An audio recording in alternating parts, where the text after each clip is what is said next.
भक्तों, कान खोल कर सुन लो। दिया की बाती का पूरा जल जाना या बच जाना क्या संकेत देता है। ध्यान से सुन लो, बाद में मत कहना किसी ने बताया नहीं। राधे राधे प्रिय भक्तों, आज का सत्संग ध्यान पूर्वक पूरा ज़रूर सुने। घर में सुख शांति और समृद्धि के लिए या ओ घर में सुख शांति और समृद्धि के लिए आप खास बातें ज़रूर ध्यान रखें।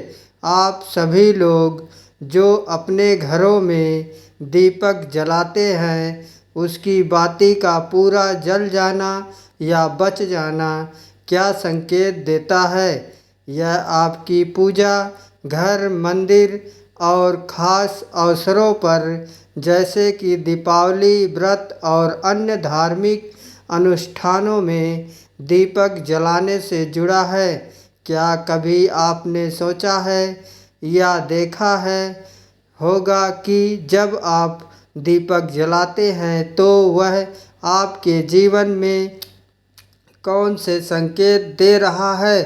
क्या आपके दीपक की बाती पूरी तरह से जल जाती है या वह आधी जली रह जाती है। और क्या दीपक की बाती पर फूल बनने का क्या अर्थ होता है। क्या आपको पता है कि पहले से जले हुए दीपक में बाती जलाना आपकी परेशानियों का कारण हो सकता है या नहीं। और कितने समय तक, कितने सालों तक एक ही दीपक का उपयोग करना शुभ माना जाता है या अशुभ।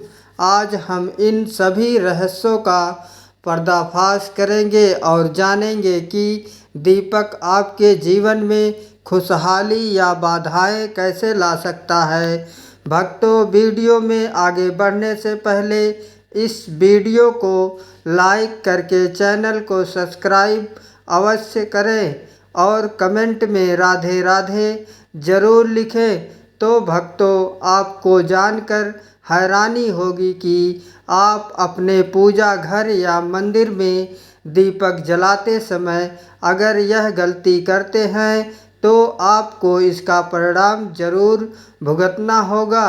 दीपक की बाती का पूरा जल जाना और बाकी का बच जाना भी अलग अलग संकेत देता है, जो आपके लिए जानना बहुत ज़रूरी है। जब हम पूजा करते हैं तो हमारा दीपक कभी कभी अचानक से बुझ जाता है और कभी कभी ऐसा होता है कि हमारी पूजा होने के बाद हम उस दीपक को भगवान के सामने जलता हुआ छोड़ देते हैं। लेकिन कुछ समय के बाद दीपक अपने आप बुझ जाता है और घी बचा रह जाता है। और कभी कभी तो हमारे दीपक की बाती पूरी जल जाती है और उसमें फूल भी बन जाता है। तो इनके अलग अलग नकारात्मक और सकारात्मक परिणाम होते हैं।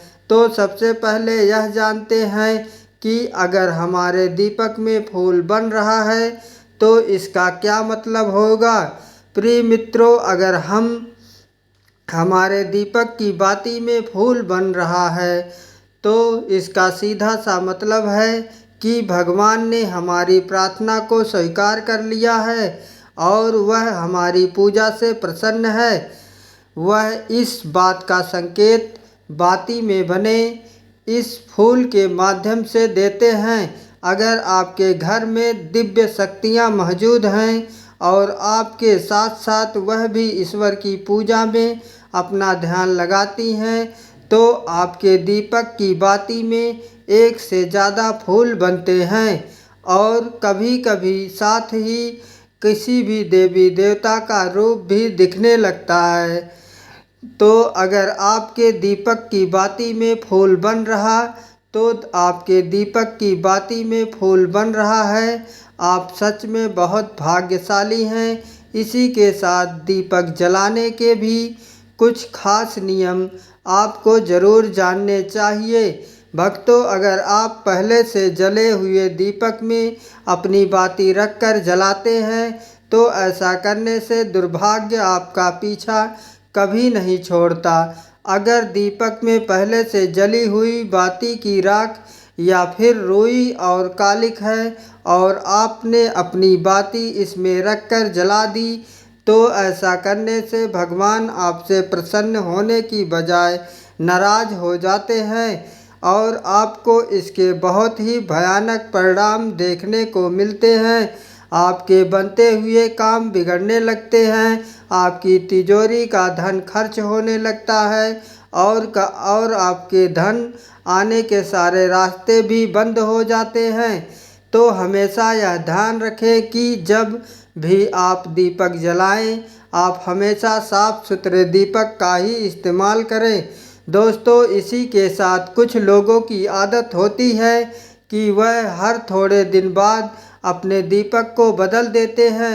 इस पर गुरुजी का कहना है कि आप जिस दीपक से पूजा करते हैं उसे कभी मत बदलिए, आप उस दीपक को सिद्ध हो जाने दीजिए। जब कोई दीपक रोजाना भगवान के सामने जलता है तो वह दीपक समय के साथ सिद्ध हो जाता है। भगवान की सकारात्मक ऊर्जा उस दीपक में आ जाती है और जब भी आप वह दीपक जलाते हैं तो आपका तन और मन दोनों पवित्र हो जाते हैं। तो आप हर रोज़ उस दीपक को साफ कीजिए, फिर उसमें बाती रखकर जलाएं। आप जितनी बार भी दीपक जलाएं, उतनी बार उस दीपक को साफ करके बार बार उसी दीपक में बाती जलाएं। लेकिन अगर आप गलती से भी उस दीपक को बदलते हैं तो आपकी तरक्की में रुकावट आ सकती है। इसलिए आप अपने दीपक को कभी भी मत बदलना। साल साल तक आप उसी दीपक में लगातार बाती जलाएं। इससे आपका दीपक सिद्ध हो जाएगा और आप इसका चमत्कार अपने घर में भी देख सकते हैं। अगर आपके घर में कोई भी रोगी हो, बीमार हो या किसी का बुखार नहीं जा रहा हो तो आप इस दीपक को थोड़ी देर के लिए किसी बर्तन में डालिए और अब उस रोगी को यह पानी पिला दीजिए। 6 मिनट के भीतर उसका बुखार उतर जाएगा। वहीं अगर आपके घर में किसी को नज़र लगी हो या फिर आपके व्यापार में किसी की नज़र लगी हो, आपका धंधा अच्छे से नहीं चल रहा हो तो भी आप इस दीपक को तांबे के बर्तन में पानी भरकर उसमें डाल दीजिए और रात भर के लिए छोड़ दीजिए। अगले दिन सुबह पानी का छिड़काव अपने घर में और अपनी दुकान पर करिए। ऐसा करने से आपको साफ साफ परिणाम दिखाई देंगे, क्योंकि जब हम लगातार एक ही वस्तु का प्रयोग अपनी पूजा में करते हैं तो वह वस्तु शुद्ध हो जाती है। भगवान की जो ऊर्जा होती है वह उस वस्तु में समा जाती है। तो कभी भी अपने मंदिर के दीपक को बदलने की गलती ना करें। दोस्तों, अगर आपके मंदिर का दीपक टूट जाता है या फिर खराब हो जाता है या खंडित हो जाता है, तभी आप उस दीपक को बदल सकते हैं। लेकिन फिर भी आप उस दीपक को ना फेंकें, बल्कि इसे अपने घर में संभाल कर रखें, क्योंकि यह भगवान की सकारात्मक ऊर्जा का भंडार होता है। वहीं अब आपको यह भी बता देते हैं कि अगर आपके दीपक की बाती पूरी नहीं जलती और आपके दीपक में घी बच जाता है तो इसका क्या परिणाम होता है। सबसे पहले यह देखिए कि अगर आप किसी भी पेड़ पौधे की पूजा कर रहे हैं और पूजा में जलाया हुआ दीपक पूरा नहीं जलता या फिर उसमें घी बच जाता है तो इससे आपके घर में बीमारियां घर बना लेती हैं और यह बीमारी कभी भी आपका पीछा नहीं छोड़ेगी।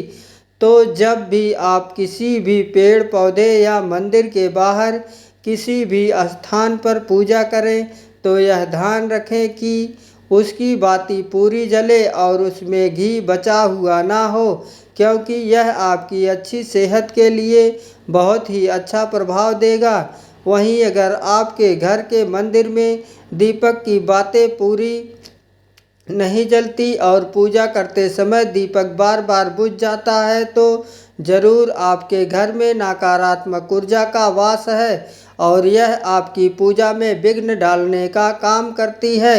दोस्तों, हमारे घर में अगर कोई बुरी शक्ति होती है या फिर कोई ऐसी ऊर्जा होती है जो यह नहीं चाहती कि आपके घर में भगवान की कृपा हो और सकारात्मक ऊर्जा हो, तो यह आपकी पूजा सफल नहीं होने देती, क्योंकि भक्तों, एक वातावरण में एक ही तरह की ऊर्जा रह सकती है, या तो सकारात्मक या नकारात्मक। जो बुरी शक्तियाँ होती हैं वह यह कभी भी नहीं चाहती कि आपके घर में देवी देवताओं की कृपा हो। अगर आपके घर में भगवान ने अपनी कृपा की तो उन बुरी शक्तियों और ऊर्जा का प्रभाव खत्म हो जाएगा। इसीलिए यह शक्तियाँ चाहती हैं कि आपकी पूजा में रुकावटें आए। इन्हीं के प्रभाव से हमारा दीपक बार बार बुझ जाता है या फिर दीपक की बाती पूरी नहीं जलती। इन सब से बचने के लिए आपको सच्चे मन से भगवान का स्मरण करना चाहिए। जब भी आप दीपक जलाएं, भगवान से प्रार्थना करें कि आपके आसपास जितनी भी नकारात्मक ऊर्जा हो वह आपसे दूर रहे और भगवान की कृपा आप पर बनी रहे। ऐसी शक्तियों से बचने के लिए जब भी आप दीपक जलाएं, गंगा जल से गोल घेरा बना लें और उस घेरे में दीपक को रखें, क्योंकि दोस्तों, गंगा जल को बहुत ही पवित्र माना गया है और महादेव का वरदान भी गंगा जल को प्राप्त है।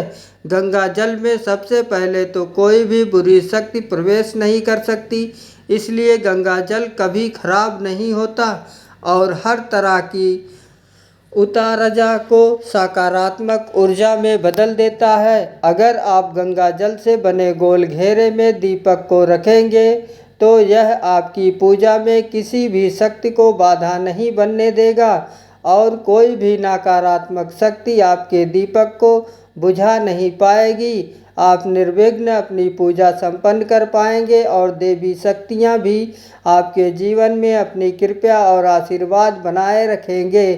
यह जो हमें दुख मिलते हैं ना, यह पाप के कारण मिलते हैं। लोग मारे मारे घूम रहे हैं, दुख मिटाने के लिए सोचते हैं कोई जादू कर दे, कोई टोना कर दे, कोई जंतर बांध दे, कोई आशीर्वाद दे दे। अरे काहे को पागल हो? यदि तुम अच्छे आचरण करते हो, भगवान का नाम जप करते हो, सन्मार्ग से चलते हो तो तुम्हें किसी से आशीर्वाद मांगने की ज़रूरत नहीं है। बात मान लीजिए, प्रार्थना मान लीजिए। दिखावे में लाखों लोग अपने जीवन को नष्ट करने के लिए तैयार हैं। यह माया का ही तो दिखावा है जिसमें जन्म से जन्म हमारे नष्ट होते जा रहे हैं। सतमार्ग को क्यों नहीं पकड़ते हो? किसी के आशीर्वाद की ज़रूरत नहीं। आपको आनंद प्राप्त के लिए आप आनंद के बच्चे हो, आनंद स्वरूप हो। जिनसे आशीर्वाद मांगते हो उनके अंदर जो आत्मत्व बैठा है वह तुम्हारे अंदर बैठा है। वही संपूर्ण आनंद है तुम्हारे अंदर बैठा।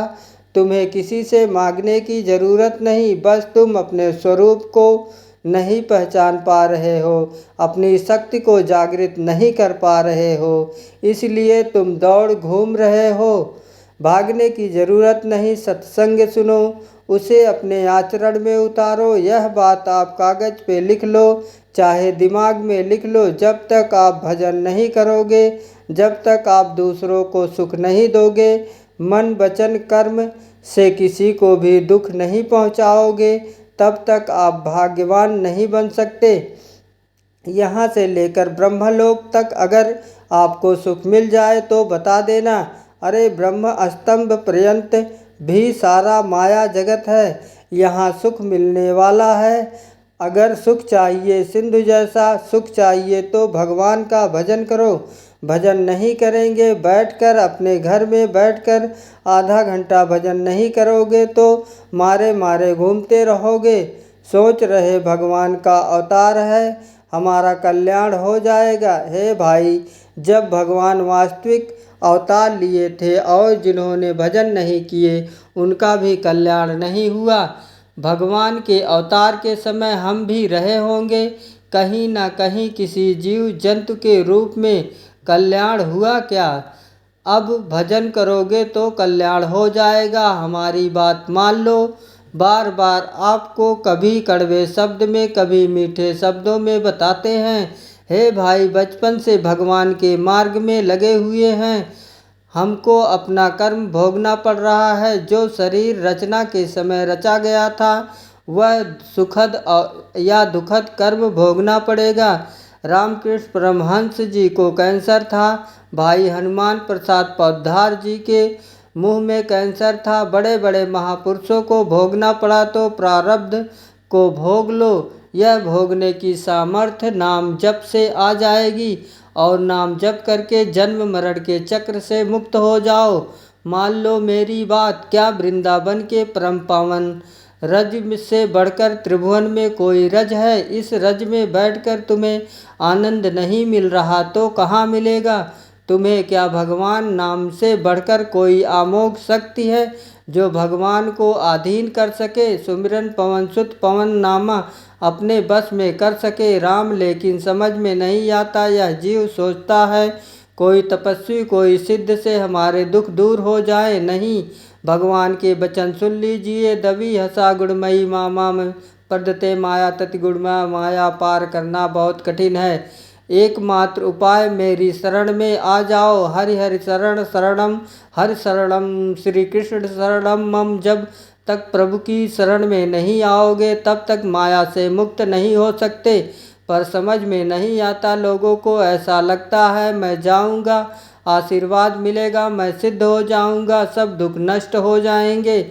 आप समझो, हमारी प्रार्थना को समझो। हम अंदर से पीड़ित होकर